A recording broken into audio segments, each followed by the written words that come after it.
सहज आहे ना एक सहजरित्या बसलो होतो आणि रील्स बघत होतो. त्या रील्सवरती मला ते लिओ ऑटोमोबाईल्स या शोरूमबद्दल कळलं. माझी गाडी सहज मी येत होतो एका ठिकाणावरून, तर एकाने गाडी डॅमेज केली. तर मी आलो या शोरूममध्ये, मला आधीच माहिती होती त्यामुळे शोरूममध्ये आलोवर मी बघितली त्यांची गाडीची बनवण्याची दर्जा एकदम उत्तम असा होता.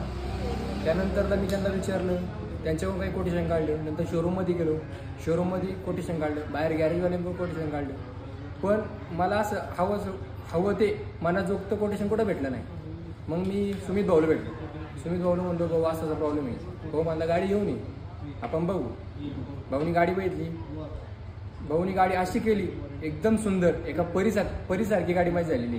माझ्या घरच्यांना खूप आवडली. व मला गाडीत बसल्यावर असं फील होतं की जणू माझी गाडी ना एक परी. धन्यवाद बरं का सुमित भाऊ, ऑटोमोबाईल्स, धन्यवाद.